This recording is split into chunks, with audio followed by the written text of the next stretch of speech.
le sol en marbre du siège d'Aubert Investissement, avait coûté près de 400 000 euros. Un marbre italien d'une blancheur presque irréelle, traversé de fines veines grises qui donnaient au vaste hall un air de musée plus que d'immeuble de bureau. Depuis son installation, des centaines de cadres, d'investisseurs et de dirigeants l'avaient traversé chaque jour, sans jamais vraiment le regarder. Ce matin-là pourtant, un homme l'observait, comme si toute son histoire y était gravée. Accroupi près de la batterie d'ascenseur, il ne nettoyait rien, il ne réparait rien. Deux doigts posés sur un joint entre deux dalles, il suivait lentement une fissure presque invisible. Sa tête penchait légèrement, comme celle d'un médecin examinant un cliché inquiétant. Depuis son bureau vitré qui dominait le hall, Camille Aubert remarquait chacun de ses gestes. Elle était intriguée. Cela ne lui arrivait presque jamais. À 40 ans, Camille dirigeait Aubert Investissement, une société devenue en une décennie l'un des fonds d'investissement indépendants les plus respectés de France. Partie d'un simple cabinet de conseil installé dans une salle louée à Lyon, elle gérait désormais plusieurs milliards d'euros d'actifs et négociait avec les plus grandes entreprises européennes. Elle avait appris à lire les gens, à détecter l'ambition, la peur, le mensonge. Pourtant cet homme lui échappait. Elle quitta silencieusement son bureau et s'approcha. « Vous êtes le réparateur ?» L'homme releva la tête, il était plus grand qu'elle ne l'avait imaginé.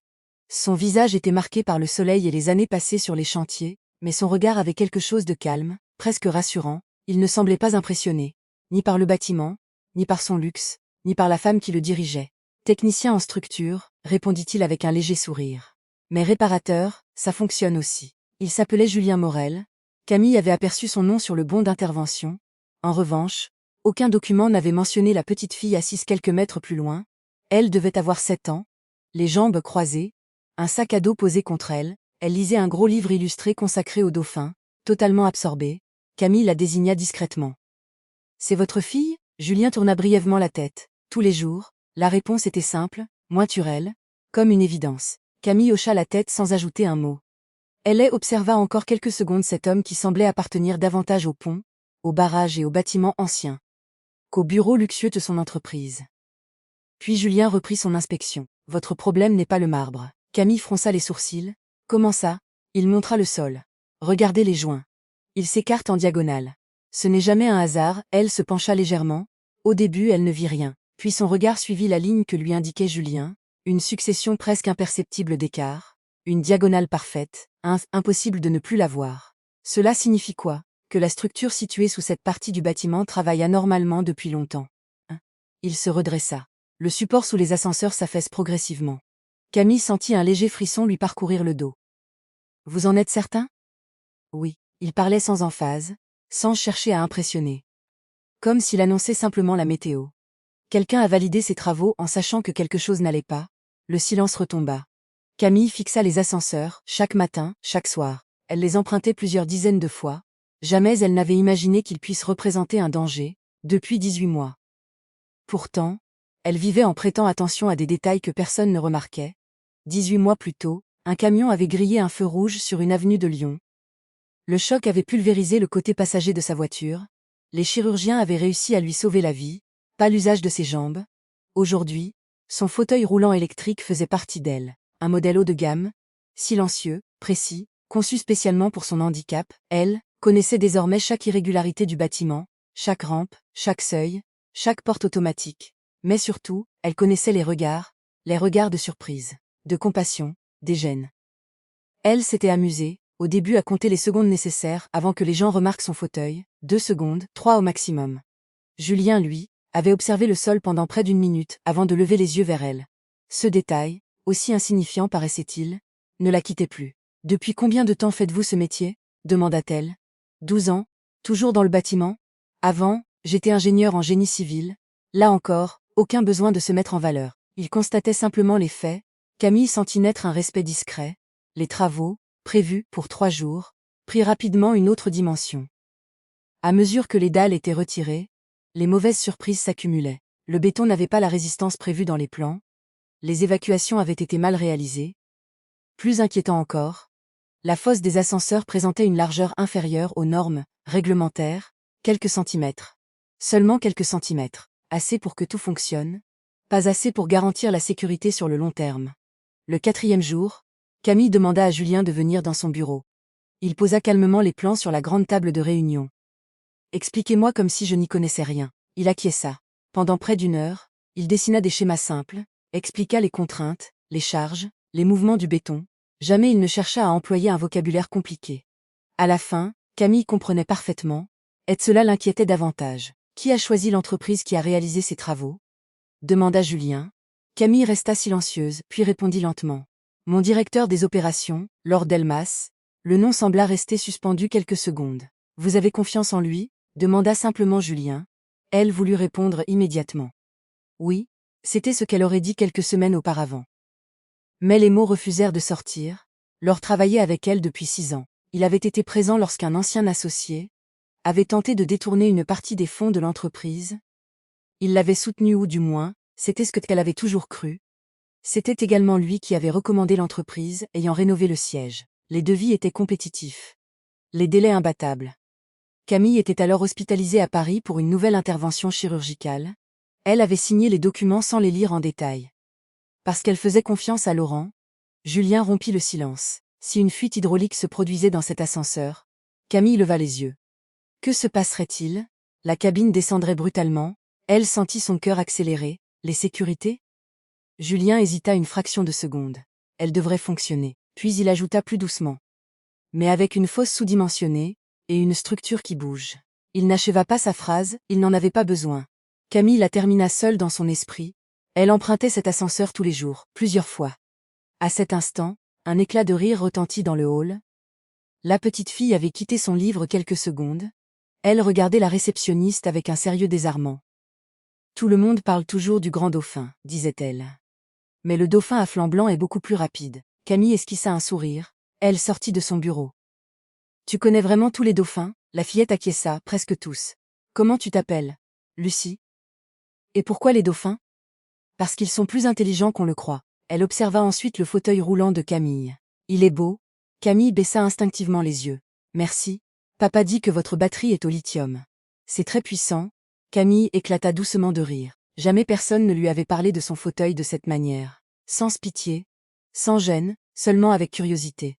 Ton papa comprend les machines, on dirait. Le sourire de Lucie s'agrandit. Papa comprend tout ce qui est construit. Son visage s'assombrit légèrement. Maman disait qu'il parlait la langue des machines. Ces quelques mots laissèrent Camille profondément songeuse. Était-il possible de lire un bâtiment comme on lit un livre? Et si certains hommes savaient reconnaître, dans une simple fissure, toutes les vérités que d'autres tentaient désespérément de cacher? Au même instant, dans un autre étage de l'immeuble, Laurent Delmas sortait discrètement d'une réunion en consultant son téléphone. Un message venait d'apparaître. Inspection structurelle prolongée. Demande d'autorisation administrative en préparation. Son sourire disparut.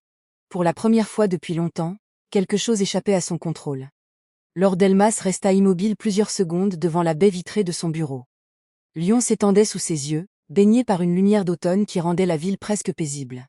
Pourtant, derrière son regard parfaitement maîtrisé, quelque chose venait de se fissurer. Il relut le message. Inspection prolongée, autorisation administrative. Ces mots suffisaient à faire disparaître des mois de préparation.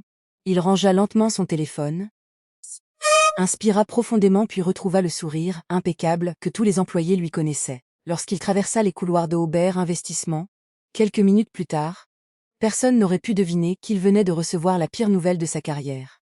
Dans le hall, Julien continuait son travail. Le marbre était désormais largement déposé autour de la batterie d'ascenseur. Les entrailles du bâtiment apparaissaient enfin, révélant un réseau complexe de béton, d'acier et de conduites hydrauliques. Camille descendit le rejoindre. Alors, Julien lui tendit une lampe. Regardez par vous-même. Elle dirigea le faisceau lumineux vers la fosse. Même sans connaissance technique, elle remarqua immédiatement que quelque chose semblait étrange. Les parois n'étaient pas parfaitement parallèles, le béton présentait plusieurs reprises maladroites. Certaines soudures semblaient avoir été réalisées dans la précipitation. Julien posa calmement un niveau laser contre la paroi. Une ligne rouge apparut. Le décalage sautait désormais aux yeux. Ce mur est plus étroit qu'il ne devrait l'être. De combien? Environ 10 centimètres. Camille fronça les sourcils. 10 centimètres seulement. 10 centimètres peuvent sauver ou coûter une vie. Le silence retomba. Elle comprenait maintenant pourquoi il parlait toujours avec autant de précision. Pour lui, il n'existait pas de petits défauts. Seulement des conséquences qui arrivaient plus ou moins tard. Je vais devoir demander une inspection officielle, poursuivit-il. Camille acquiesça sans hésiter. Faites-le. Au même moment, Laurent arrivait dans le hall. Son entrée fut discrète mais calculée, costume parfaitement ajusté, cravate bleu nuit, le sourire cordial du dirigeant soucieux du bon fonctionnement de son entreprise. Comment avancent les travaux? Julien leva simplement les yeux. Ils avanceraient plus vite si le bâtiment avait été construit conformément aux normes. Laure conserva son sourire. Vous avez découvert autre chose? Oui, Julien désigna la fosse. Une inspection administrative est désormais obligatoire. Pendant une fraction de seconde, Camille aperçut quelque chose traverser le regard de Laurent. Ce n'était pas de la surprise, c'était de l'inquiétude. Une inquiétude aussitôt remplacée par un calme presque parfait. Une inspection? Répéta-t-il. Oui, c'est vraiment nécessaire? Julien soutint son regard. Si je ne la demande pas, j'engage ma responsabilité. Et celle de votre entreprise? Camille répondit avant même que Laurent n'ouvre la bouche. Alors nous respecterons la procédure. Laure hocha lentement la tête. Bien entendu. Sa voix était parfaitement posée. Mais lorsqu'il quitta le hall, quelques minutes plus tard, Camille remarqua qu'il marchait légèrement plus vite qu'à son habitude. Cette nuit-là, incapable de trouver le sommeil, elle demanda au service juridique de lui transmettre tous les contrats liés à la rénovation du siège. Les documents arrivèrent peu avant 22 heures. Elle commença à les parcourir avec la rigueur qui avait fait sa réputation, page après page, annexe après annexe, jusqu'à ce qu'un détail attire son attention, une clause d'arbitrage, discrète, presque invisible. En cas de litige concernant la structure du bâtiment, toute procédure devrait être transférée vers un cabinet privé, spécialisé dans l'arbitrage situé à Marseille. Étrange. Pourquoi Marseille? Le siège de l'entreprise de rénovation se trouvait pourtant à Lyon. Camille effectua quelques recherches. Le cabinet avait été créé moins de 2 ans auparavant. Encore plus curieux, dit, son adresse administrative correspondait à une société de domiciliation. Elle continua de creuser. Quelques minutes plus tard, son visage se figéa. La société propriétaire de cette boîte postale appartenait à une holding nouvellement créée.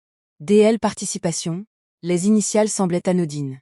Mais elles résonnaient désormais autrement. Delmas Laurent. Son cœur accéléra. Elle poursuivit ses recherches jusque tard dans la nuit. Chaque document semblait conduire vers un autre. Chaque société vers une autre société, comme un immense labyrinthe juridique construit avec une précision remarquable. À minuit passé, elle comprit enfin. Si un accident survenait dans l'immeuble, les responsabilités seraient immédiatement transférées vers cette procédure d'arbitrage privé, des années de procédure, des années de blocage, des années pendant lesquelles Aubert Investissement verrait sa réputation s'effondrer. Elle resta longtemps immobile devant son écran, puis décrocha son téléphone.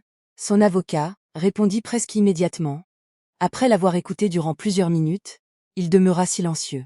Ne confrontez personne. Je ne comptais pas le faire. Ne changez aucune habitude. D'accord.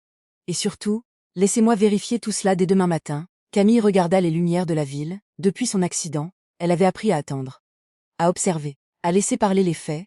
Cette patience lui avait coûté cher. Mais elle lui avait aussi permis de survivre.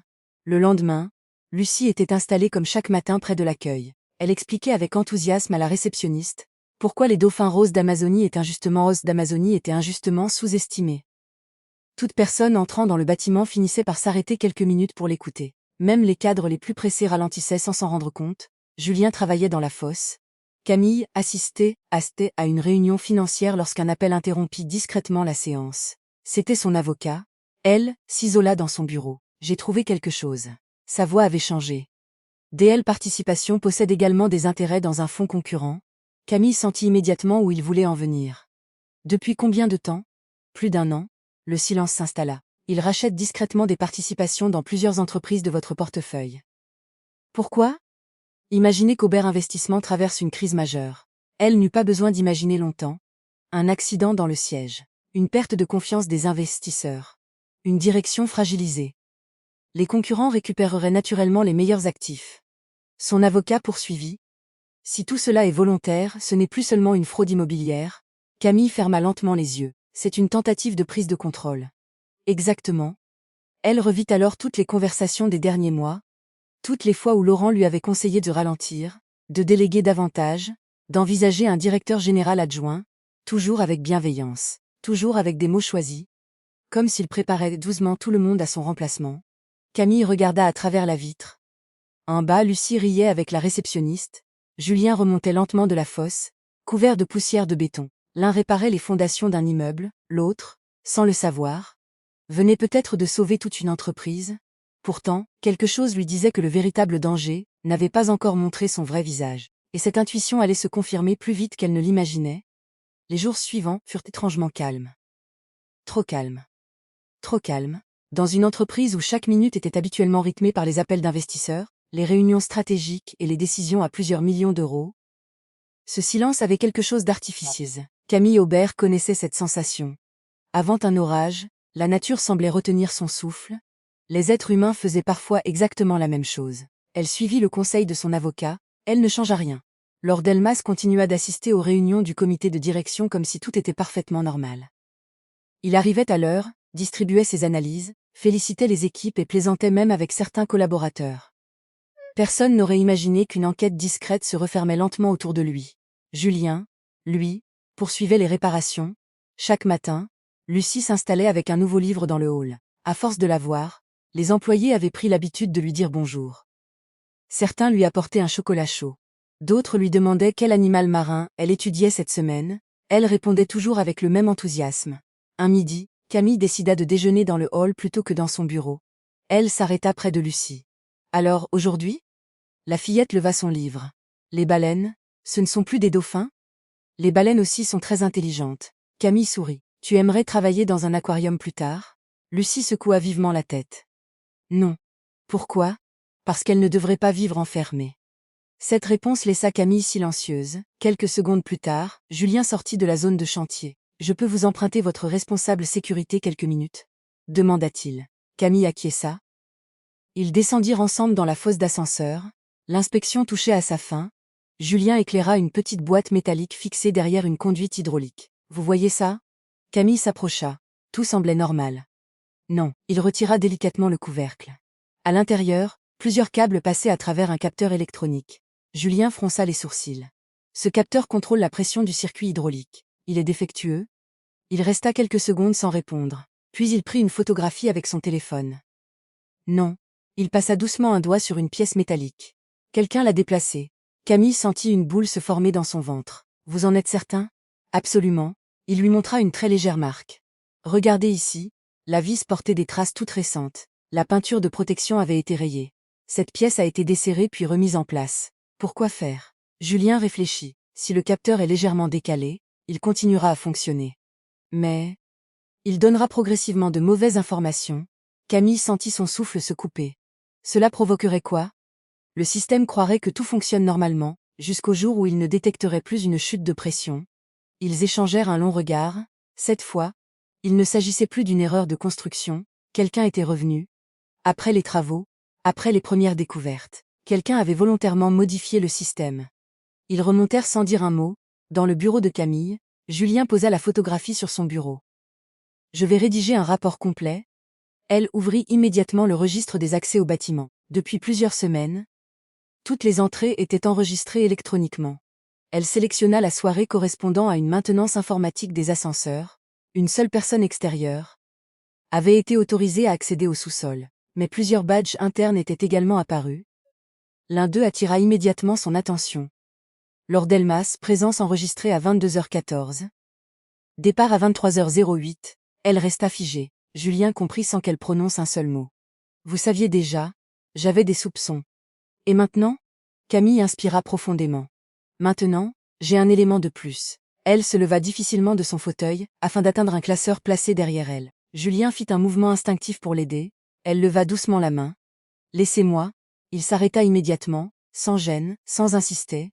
Elle réussit à attraper le dossier seule avant de revenir à son bureau.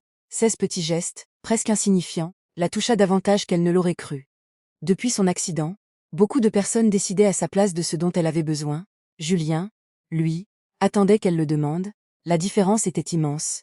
Elle consulta plusieurs contrats, puis referma le dossier. Mon avocat transmet déjà des informations au parquet financier et à l'autorité des marchés financiers. Julien hocha la tête. C'est la bonne décision. Vous n'avez pas envie qu'on l'arrête immédiatement ?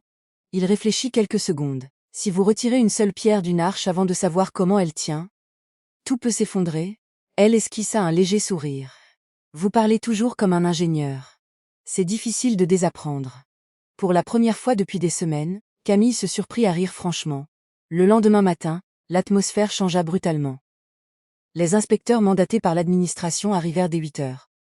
Ils examinèrent les travaux, consultèrent les plans d'origine et posèrent des dizaines de questions à Julien. Chaque réponse était accompagnée d'une mesure, d'une photographie ou d'un document, aucune approximation. À midi, l'un des inspecteurs demanda à Camille de le rejoindre. « Madame Aubert, je vais être très direct. » Elle acquiesça. Si ces défauts n'avaient pas été découverts cette semaine, il est impossible de dire combien de temps le système aurait encore fonctionné sans incident. Mais l'homme hésita. « Disons simplement que vous avez eu beaucoup de chance d'avoir fait intervenir ce technicien. » Camille regarda Julien au loin. Il discutait calmement avec les inspecteurs, sans chercher à attirer l'attention. Elle repensa à leur première rencontre. À ses deux doigts posés sur un simple joint de marbre, tout avait commencé là, en fin d'après-midi, son avocat la rappela. Cette fois, sa voix était plus grave encore. Les autorités avancent rapidement. À quel point? Suffisamment pour demander discrètement plusieurs perquisitions. Camille resta silencieuse. Et il y a autre chose. Elle sentit immédiatement que cette phrase allait tout changer. Nous avons analysé les échanges de courriels entre les sociétés impliquées. Oui? Laurent n'agissait probablement pas seul. Le temps sembla s'arrêter. Qu'est-ce que vous voulez dire? Quelqu'un, à un niveau encore plus élevé, validait certaines décisions. Camille sentit un frisson lui parcourir tout le corps, si Laurent n'était qu'un exécutant. Alors celui qui tirait réellement les ficelles n'avait toujours pas été identifié. Au même instant, à plusieurs kilomètres de là, un homme referma discrètement un dossier marqué du logo d'Aubert Investissement, sans un mot, il décroche quoi à stupide. Il va falloir accélérer, dit-il d'une voix froide, puis il raccrocha. Et pour la première fois depuis le début de cette affaire, le danger dépassait largement les murs du siège de l'entreprise. La nuit suivante, Camille Aubert ne dormit presque pas. Ce n'était plus seulement l'avenir de son entreprise qui était en jeu. Les découvertes des derniers jours avaient changé la nature même de l'affaire. Au départ, il s'agissait d'une rénovation bâclée. Puis d'une fraude soigneusement préparée.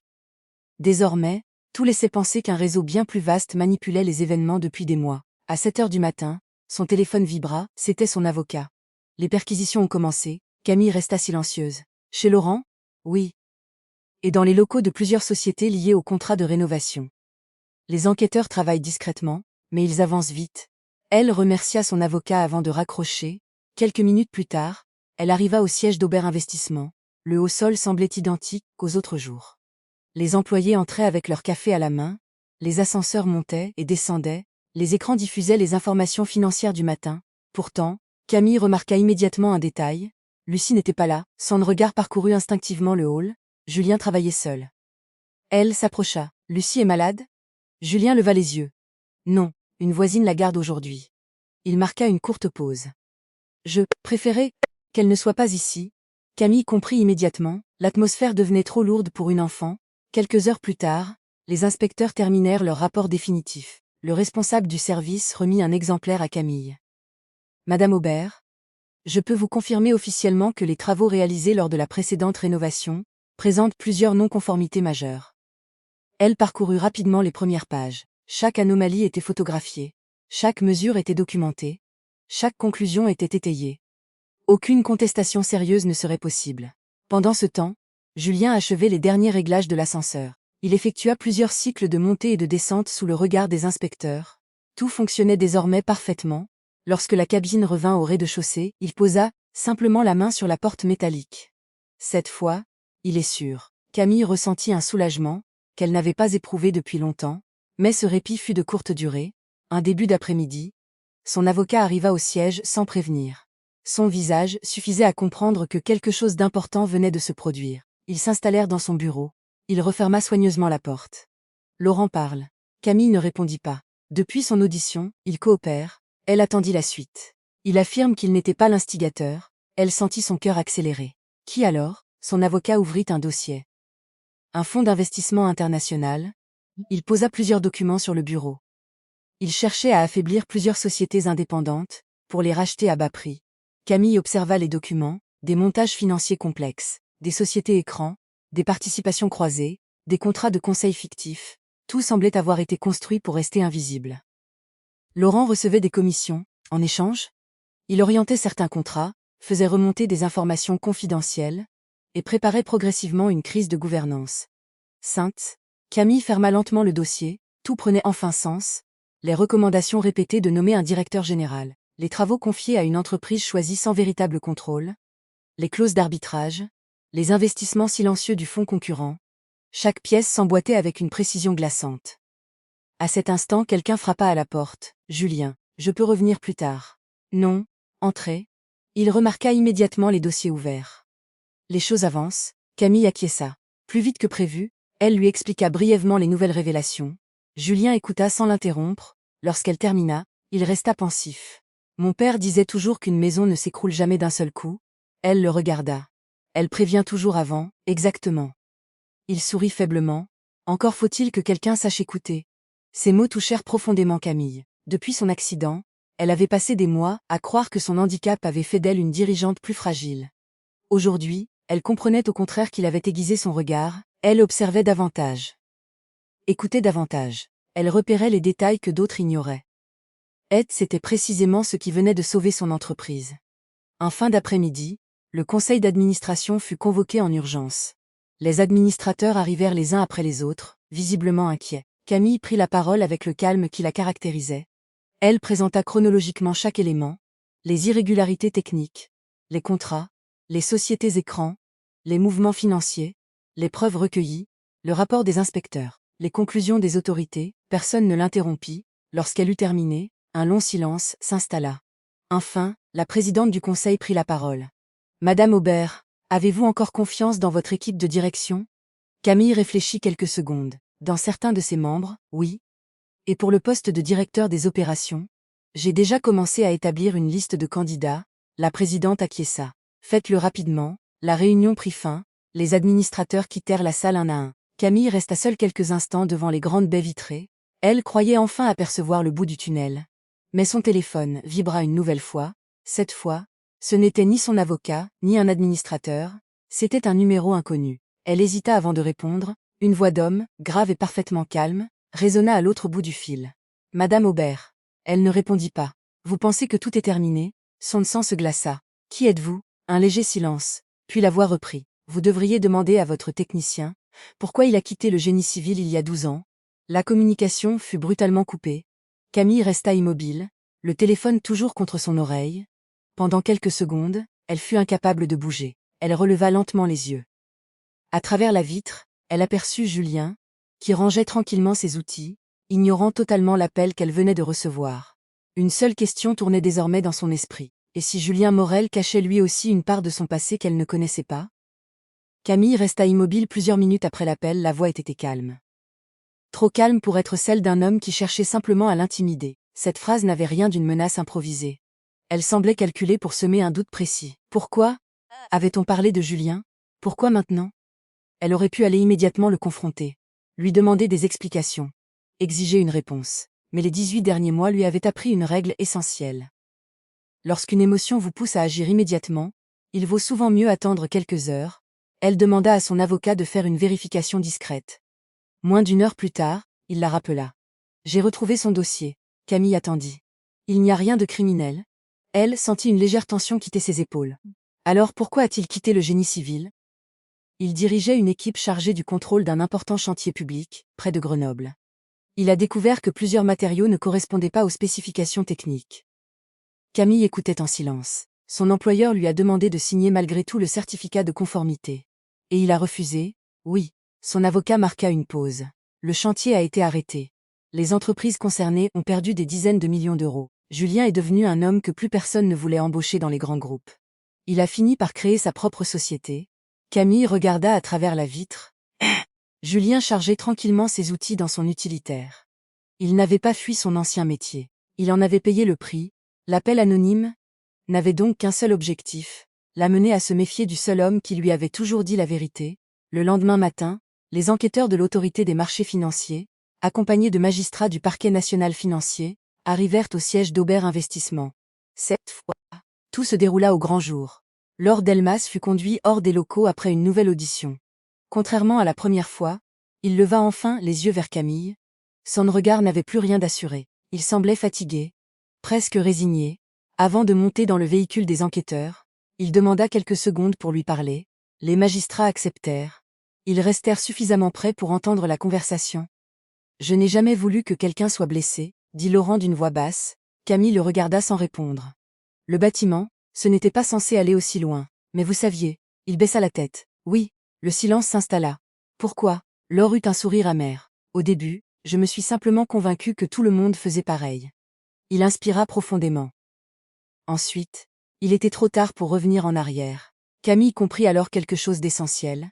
Les plus grandes trahisons ne commencent presque jamais par un crime spectaculaire. Elles commencent par une petite concession, puis une autre, puis une troisième, jusqu'au moment où il devient impossible de distinguer l'homme que l'on était de celui que l'on est devenu.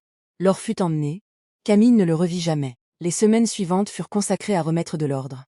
Le conseil d'administration valida une profonde réorganisation de l'entreprise. Toutes les procédures d'attribution de contrats furent revues. Chaque chantier devrait désormais être contrôlé par un expert totalement indépendant.